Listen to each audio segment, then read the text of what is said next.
there, and welcome back to the Fastmarkets Live Lounge. We are broadcasting to you right here live from the Lithium Supply and Battery Raw Materials Conference in Las Vegas. We're right in the hustle and bustle of it all here. As you can hear around us, it's all happening. Now, this episode is brought to you by Aquatech, and I am Georgia Tolley. And today I'm delighted to say I'm joined by Martin Turenne. He is President and CEO of FPX Nickel. They are the company that is developing the large-scale Baptiste nickel project in British Columbia. Now, Martin is a seasoned mining executive and CPA with over 2 decades of experience across the full spectrum of resource development. Now, that's from the exploration stage juniors to your large multinationals. He's also worked in project financing, Indigenous engagement, corporate governance, and now leads one of Canada's most ambitious critical minerals projects. Martin, thank you for joining me. Lovely to have you. Lovely to see you. Thank you for having me. Well, let's go right back to the beginning of your career, where your journey started. What brought you to where you were? What brought you to where you are today? Yeah, I think when I first started university or even decided to go into the accounting profession, there was, mining was not really something on the radar at all. I really came to it by happenstance. Worked for a long time for a chemicals company based in Vancouver called Methanex. Developed some expertise in financial reporting that was relevant to public companies in Canada, and then started a consulting practice. And I think starting that consulting practice and that sort of entrepreneurial mindset lent itself well to working with mining companies, of which there are many hundreds based in Vancouver, and then getting to learn about the industry and getting kind of hooked on it. And I think that's something common that you hear once people start to get involved in the mining sector. There is something almost addictive to the sector, highly volatile, lots of highs and lows, but for a certain entrepreneurial personality type, I think it's a great fit. It's interesting that you can marry that entrepreneurial spirit with quite established companies ultimately, because they grow to multinationals fairly quickly. Now, you're working on one of the most interesting projects in the market right now. The Baptiste project is one of the most talked about nickel developments globally. So talk me through, what is the vision for it? Mm-hmm. So it's interesting in that it's a disruptive new style of geology for nickel. Nickel in the world is usually coming from either laterite ore bodies or from sulfide ore bodies. This is a new type of nickel mineral. We're really doing something brand new here, and we think this can represent a disruptive new source of nickel, one where the nickel is extracted in a much more environmentally friendly way, and in a way that provides the mining company with greater control and pricing power given the high value of the product we would produce. So Baptiste represents one of the world's largest undeveloped nickel deposits. When in production, it would be one of the 10 largest nickel mines in the world, with a low cost profile and a very strong ESG profile that has allowed us to gain a lot of attention and partnerships with companies operating in Europe and Japan in particular, where ESG is just as important as any other dimension of securing raw materials. How are you doing that? That's fascinating.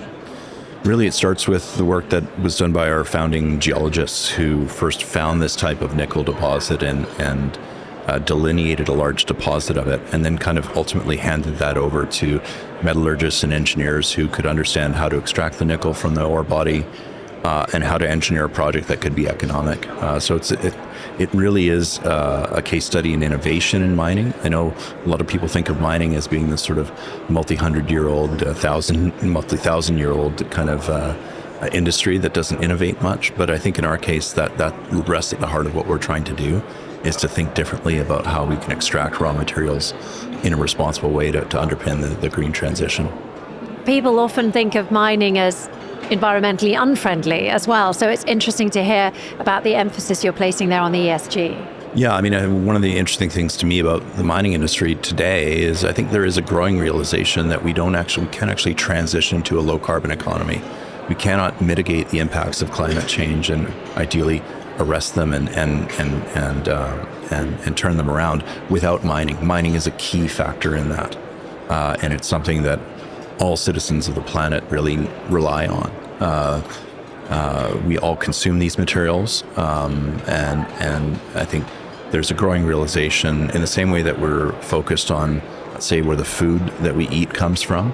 I think the same growing realization is happening with other materials in our life, including the mined commodities that underpin a modern world.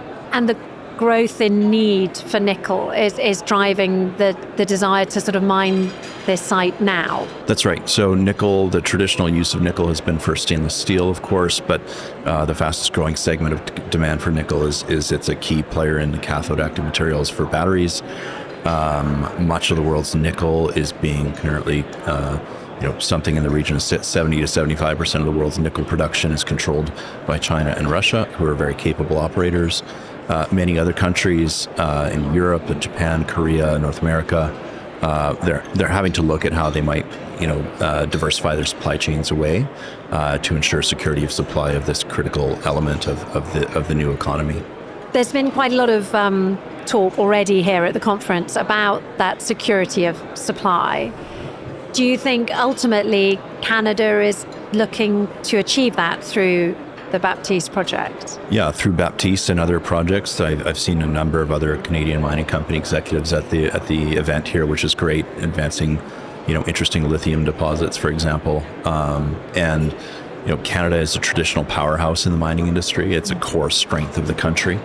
And I think it particularly with a new administration in our federal government in Canada, there's a renewed emphasis on mining as something that can achieve not just economic development for the country, but also strengthen our geopolitical standing in the world, and our role in these critical supply chains. I think will only expand in time.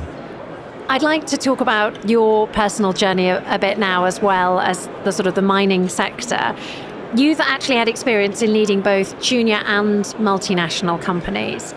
What's the biggest difference in leadership style between the two, or is there not a difference? Yeah, I mean, to be fair, in the larger companies where I've worked in the past, I was at best at the middle management rank, so it's overstating things to say I was a leader there. But I think one thing that's interesting is that the junior mining companies that underpin a lot of the mining sector in terms of exploration of the next generation of the world's mines, they tend to be small companies, quite scrappy and entrepreneurial. In my experience, not with FPX, but with other companies I've consulted with and advised in the past, is that governance structures, formal performance reviews for personnel, these things are sometimes not in place as you might expect. And they might be viewed by some junior mining companies as being unnecessary sort of bureaucratic impediments. But unless you're attracting the right people, unless you're providing them the opportunity to grow and to nurture their careers, even in very small companies, that's a piece of sort of, let's say, big company way of operating that I think I've seen a huge benefit at FPX in our introduction of those things. And the importance of governance, the importance of not sort of stocking one's board with one's friends and close associates, but actually having real independent voices in the room. That's obviously common in the large cap companies, and it would be great to see more of that in junior companies as well. I think what's so interesting about the mining sector is that in order for it to succeed, you have to navigate all sorts of different complex relationships. You've got to have a good relationship with the government, you've got to have a good relationship with local communities, also with your investors. What have you learned about building trust across these groups? Yeah, I mean, I guess what's at the heart of it is that just maximum transparency at all times, and always telling the same story to everyone, regardless of the audience. We say the same things to our Indigenous partners as we say to investors, as we say to government. So there's a consistency in the message there. And simply spending time. I mean, a big focus of my time as CEO of the company is the focus on local communities, in particular First Nations communities, of which there are many that would be impacted by the potential development of our Baptiste mine project. And so our work there is extensive. I have personal relationships with the elected and hereditary leaders that lead these communities.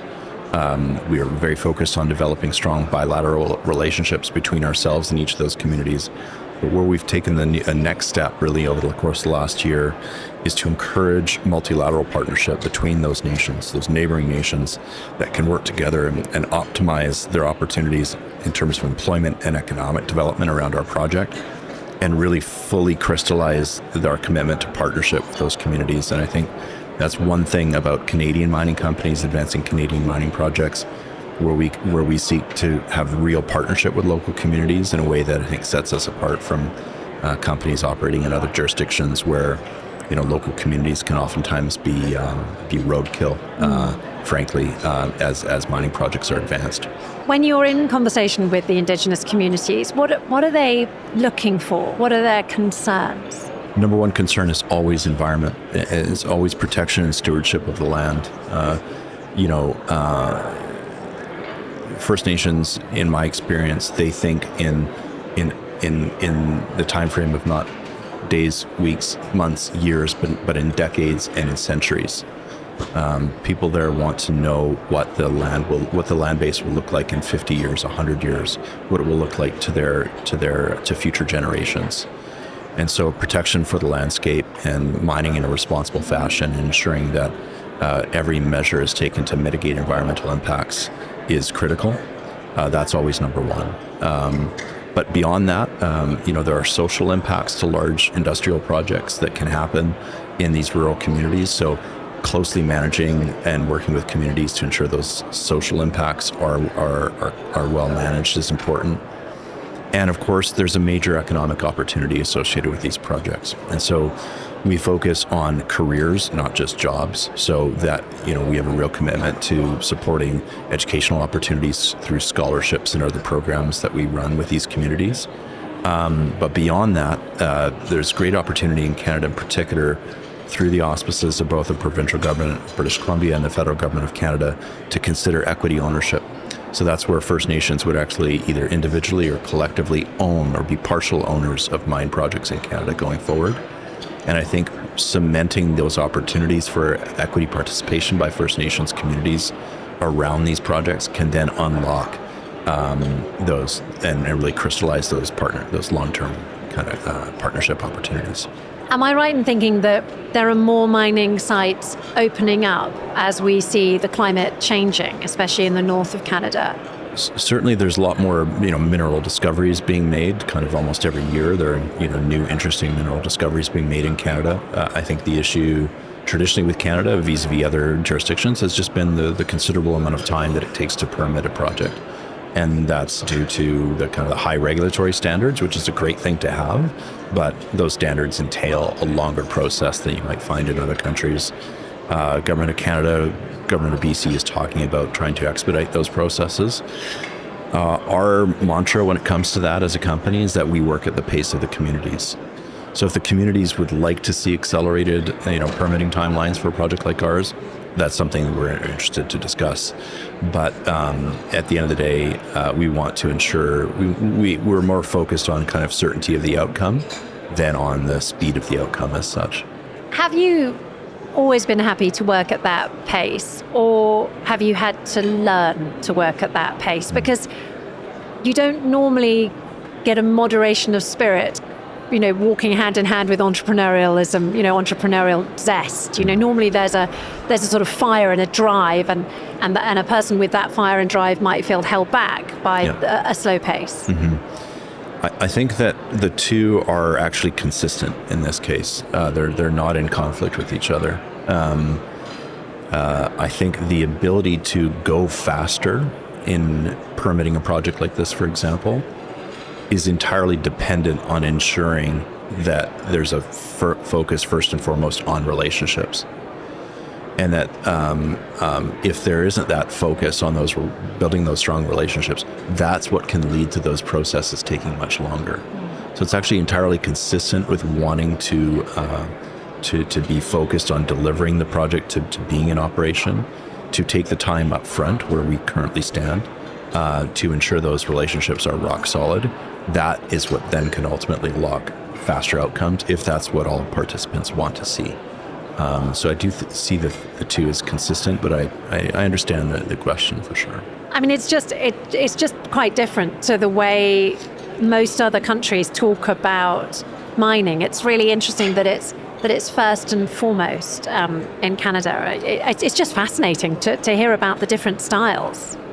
Yeah, and I think, again, it's an area where I think Canada can be a leader. I think Australia can be a leader in this as well, and other allied countries, the United States as well.